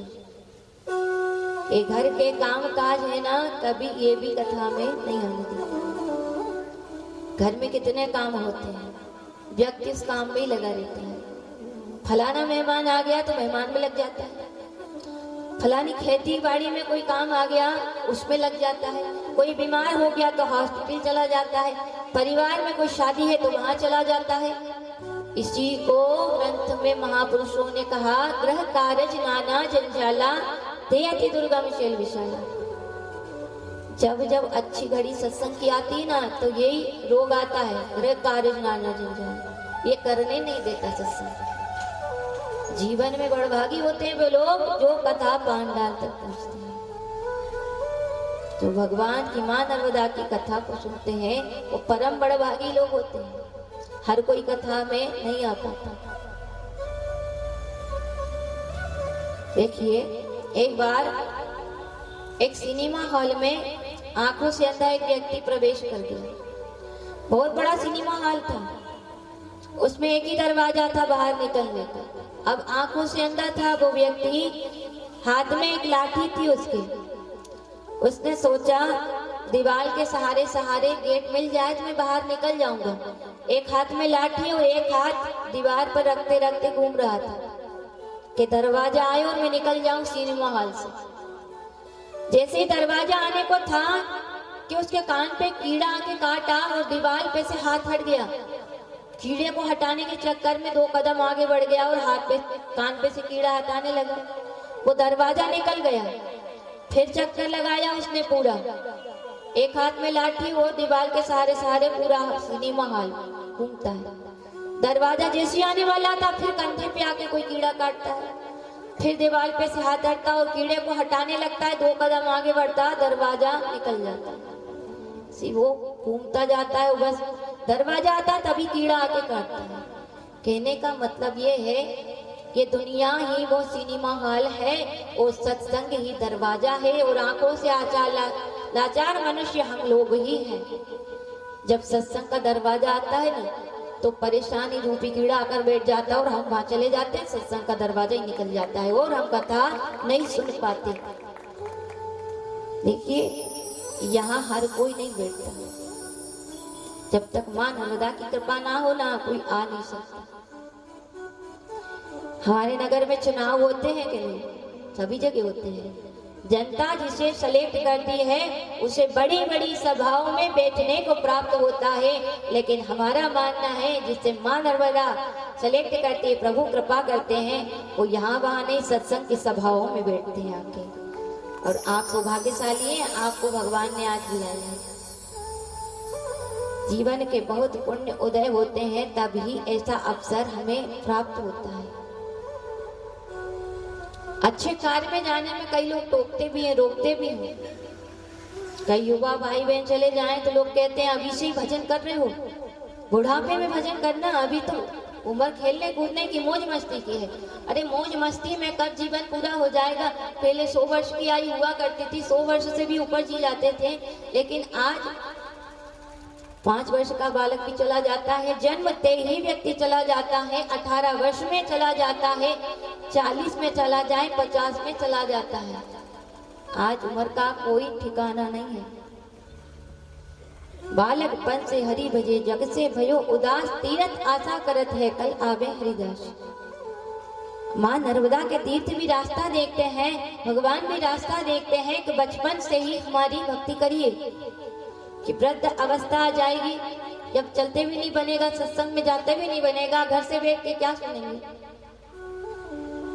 आंखों से दिखाई कम देने लगेगा। जब ज्यादा उम्र हो जाए ना, घर के लोग ही नहीं पहचान पाते हैं, घर के लोगों को ही भूल जाते हैं। बहुत बार उन्हें बताना पड़ता है हमारे ही घर का व्यक्ति है। उस उम्र में करेंगे वृद्धावस्था में भजन, जब दांत पूरे टूट जाएंगे भगवान का नाम भी नहीं लेते बने, कान से सुनाएगा भी नहीं, उस समय क्या भजन करना। एक सुंदर फूल आप मां नर्मदा को भगवान को चढ़ाते हैं, कितना अच्छा लगता है, खिला हुआ फूल चढ़ाना। आपको कोई 4 दिन का फूल ला कर दे और मंच पे कल आपको कह दे चढ़ाने के लिए, तो आपका मन उदास हो जाएगा। हमारे को 4 दिन का फूल दिया, हम इतने बेकार है क्या? हमें सुंदर माला नहीं दे सकते, खिली माला, कि हम भगवान को चढ़ा दें? आपको बुरा लगेगा कि बता हमारे बगल वाले को ताजी माला और हमें 4 दिन पुरानी दे रहे। आप मनुष्य होकर आपको बुरा लग सकता है, तो भगवान को कितना दुख होगा फिर कि बचपन पूरा चला गया यहाँ वहाँ खेल कूद मौज मस्ती में। ये खिले फूल के समान होता हमारा शरीर बचपन से युवा अवस्था तक। वृद्धावस्था आते आते कोई 4 दिन का सूख जाता ना फूल, उस समान हमारा शरीर भी सूख जाता है। उस समय क्या भजन करेंगे? भगवान के अच्छे कार्य में बहुत परेशानियां आती हैं, भक्ति मार्ग पर परेशानियां आती हैं। और देखिए परेशानी भक्ति में आने लगे ना आपके, समझ लेना हमारी परीक्षा हो रही है और भक्ति पूर्ण होने पर है। भक्ति जब दृढ़ होती है ना, भगवान अपनी भक्ति स्वीकार करते हैं तो विघ्न भी बहुत देते हैं। सत्य परेशान होता है, हारता नहीं है। इसलिए भी जीवन में भक्ति कर रहे हो और परेशानियां आए तो बिल्कुल घबराना मत। दुनिया रोके भी ना पीछे तो रुकना मत, आगे चलते चले जाओ। निश्चय विजय भक्ति की होती है। एक पहाड़ पर बहुत सारे मेंढकों का झुंड चढ़ रहा था। एक बार बहुत सारे मेंढक पहाड़ पर चढ़े जा रहे थे, लेकिन एक एक करके आधी आधी रास्ते से नीचे गिरते जा रहे थे। एक एक करके नीचे गिरते हैं। एक मेंढक बचा जिसमें वो ऊपर तक गया, पहुंचने वाला था। अब जो नीचे गिर गए, इनकी किसी के सिर में चोट आई, किसी के हाथ में, किसी के पैर में, तो सब उसको कह रहे थे अरे भैया मत चढ़ मत चढ़, हम गिर गए तू भी गिर जाएगा, लग जाएगी, मत चढ़। अब वो बार बार मेंढक पीछे देखता और फिर ऊपर चढ़ता है। अब उसको लग रहा है कि ये लोग कह रहे हैं चढ़ जा। आखिरकार वो चढ़ गया। सब मेंढक रोक रहे थे, लेकिन वो चढ़ता जा रहा, पीछे मुड़ता और चलता जाता है वापस। और वो चढ़ गया मेंढक ऊपर। वो चढ़ क्यों पाया पता है आपको? वो मेंढक कानों से बहरा था। वो पीछे देख रहा था तो उसको ऐसा लग रहा था लोग कह रहे हैं हम तो नहीं चढ़ पाए भैया, तू तो चढ़ जाएगा, तू तो चढ़। जबकि लोग कह रहे थे हम तो नहीं चढ़ पाए, तू तो रुक जा, तू भी गिर जाएगा। लेकिन वो कानों से बहरा था इसलिए चढ़ गया। कहने का तात्पर्य दुनिया आपको रोकती रहे भले, लेकिन आप भी मेंढक की तरह कानों को बहरे कर लेना और चलते चला जाना, तो भक्ति मार्ग पर आप भी भक्ति पूर्ण कर लेंगे और भक्ति प्राप्त कर लेंगे, सत्संग को प्राप्त करेंगे, माँ रेवा की भक्ति को प्राप्त करेंगे। सहज में भगवान की भक्ति प्राप्त हो जाएगी। लेकिन परेशानियां आए तो बिल्कुल घबराना मत, परीक्षा होती है। कई लोग भक्ति करने वाले भक्तों को बड़ा परेशान भी करते हैं। कई झूमते हैं, नाचते हैं, जहाँ कथा हुई वहां चले जाते हैं। ऐसे भक्त भगवान की भक्ति में पागल होते हैं। और कई आपका मजाक भी जल लेकर भी आए हैं हमारे नर्मदापुरम से, तो नर्मदा का जल भी यहाँ उपस्थित है। और विग्रह के रूप में आप उनकी छवि का भी दर्शन कर रहे हैं, 2 रूप, और तीसरा रूप पुराण के रूप में आप दर्शन कर रहे हैं। ये त्रिवेणी के रूप में आप मां नर्मदा का दर्शन आपके कुकरावत के पावन में धरा प्रांगण पे ये त्रिवेणी संगम ही बह रहा है। ये तीर्थ है। आज जहाँ जहाँ कथा चलती वो तीर्थ ही हो जाता है। और मां नर्मदा के सुंदर जल की वंदना की है, तो आइए हम भी मां नर्मदा के जल की वंदना करते हैं। सुंदर महिमा का वर्णन करते हुए जल को प्रणाम किया है। और कैसी है मां नर्मदा? हिलोर मारे रे हिलोर मारे, मैया नर्मदा हिलोर मारे, हिलोर मारे हिलोर मारे, मैया नर्मदा हिलोर मारे, हिलोर मारे रे हिलोर मारे, मैया नर्मदा हिलोर मारे, हिलोर मारे रे हिलोर मारे, मैया नर्मदा हिलोर मारे, मैया नर्मदा हिलोर मारे, मैया नर्मदा हिलोर मारे, मैया नर्मदा हिलोर मारे, मैया नर्मदा हिलोर मारे, हिलोर मारे रे हिलोर मारे, मैया नर्मदा हिलोर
मैया का हरवा हिलोर मारे, हिलोर मारे, मैया नर्मदा हिलोर मारे। हिलोर मारे रे हिलोर मारे, मैया नर्मदा हिलोर मारे। हिलोर मारे रे हिलोर मारे, मैया नर्मदा हिलोर मारे। शीशन शीशन हो गई नर्मदा, शीशन शीशन हो गई नर्मदा। शीशन शीशन हो गई नर्मदा, शीशन शीशन हो गई नर्मदा। आ गई नर्मदा, आ गई नर्मदा, आ गई नर्मदा, आ गई नर्मदा। शीशन शीशन हो गई नर्मदा, शीशन शीशन हो गई नर्मदा। आ गई नर्मदा, आ गई नर्मदा, आ गई नर्मदा, आ गई नर्मदा। मैया का गजरा हिलोर मारे, हिलोर मारे, मैया नर्मदा हिलोर मारे। मैया का गजरा हिलोर मारे, हिलोर मारे, मैया नर्मदा हिलोर मारे। मैया की बिटिया हिलोर मारे, हिलोर मारे, मैया नर्मदा हिलोर मारे। मैया की बिटिया हिलोर मारे, हिलोर मारे, माई नर्मदा हिलोर मारे। हिलोर मारे रे हिलोर मारे, मैया नर्मदा हिलोर मारे। हिलोर मारे, हिलोर मारे, मैया नर्मदा हिलोर मारे। हिलोर मारे रे हिलोर मारे, मैया नर्मदा हिलोर मारे। हिलोर मारे, हिलोर मारे, मैया नर्मदा हिलोर मारे। हिलोर मारे रे हिलोर मारे, मैया नर्मदा हिलोर मारे। नर्मदा हिलोर मारे, मैया नर्मदा हिलोर मारे। मैया नर्मदा हिलोर मारे। मैया नर्मदा हिलोर मारे, मैया नर्मदा हिलोर मारे। मैया नर्मदा हिलोर मारे। बोले से नर्मदा मैया की जय हो। आप जोर से बोलेंगे तो सुनेंगे, नहीं तो आरती करेंगे कि समय हो गया है। आज वैसे भी कथा विलंब से आरंभ हुई, कल ठीक 1 बजे से 4 बजे तक कथा रहेगी। कथा का समय कल हम कथा में मां नर्मदा की और अनेक पुराण की महिमा को सुनते हुए, कल मां नर्मदा के परिक्रमा का क्या फल होता है, किन किन ने परिक्रमा की है, उन सब की कथाओं को सुनते हुए कल्पों का वर्णन भी आएगा तथा यह महाभारत पांडवों के कथा के द्वारा मां नर्मदा की कथा का आरंभ होता है। इस सब कथाओं का हम वर्णन कल कथा में सुनेंगे। आइए भाव प्रेम से हम कथा को वाणी विश्राम को करते हैं। हर हर नर्मदा मैया मुनि पार करो नैया। हर हर नर्मदा मैया मेरी पार करो नैया। नर्मदा मैया मुनि पार करो नैया। हर हर नर्मदा मैया मेरी पार करो नैया। नर्मदा मैया मुनि पार करो नैया। हर हर नर्मदा मैया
सियावर रामचंद्र भगवान की जय हो। श्री शंकर भगवान की जय हो। श्री गौरी गणेश भगवान की जय हो। श्री वृंदावन बिहारी लाल की जय हो। श्री हनुमान जी महाराज की जय हो। ग्राम के सभी देवताओं की जय हो। भक्त वत्सल भगवान की जय हो। पवन तनय संकट हरणे मंगल मूर्ति रूप राम लखन सीता सहित हृदय बसो सुरभू जय जय श्री राधे जय जय श्री सीताराम हर हर महादेव।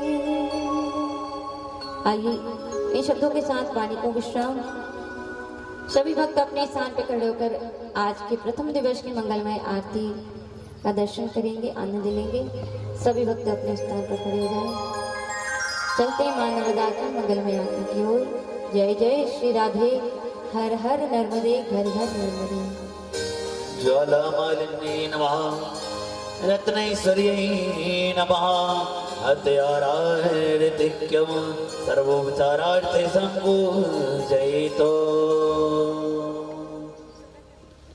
ॐ चन्द्रमा मनसो जातश्च गचो सूर्यो अजायतो श्रोत्राद्वायुश्च प्राणश्च मुखादग्निरजायतो।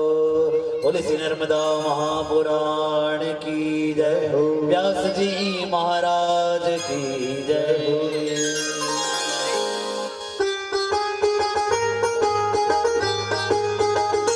जय हो।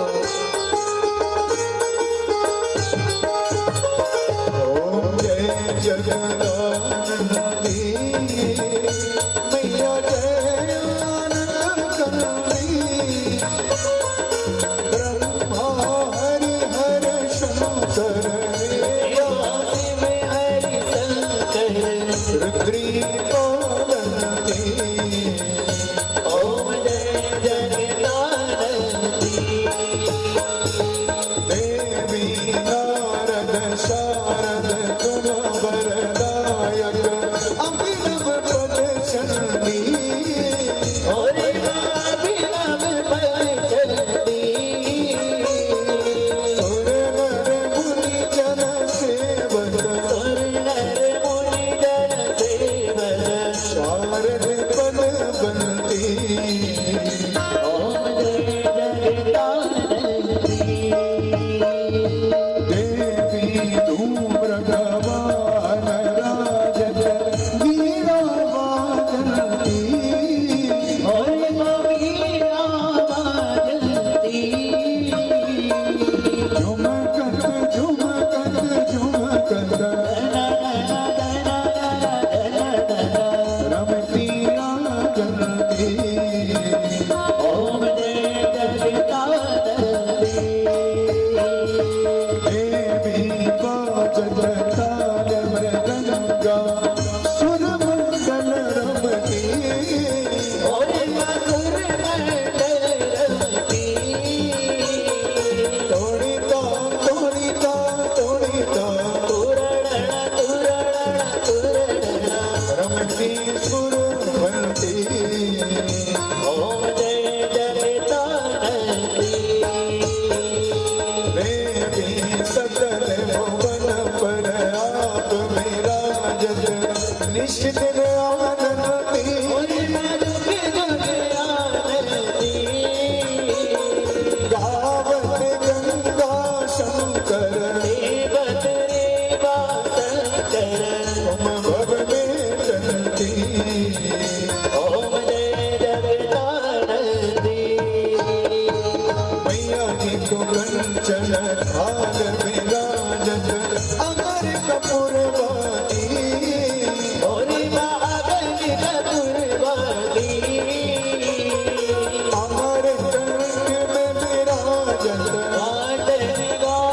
परिवार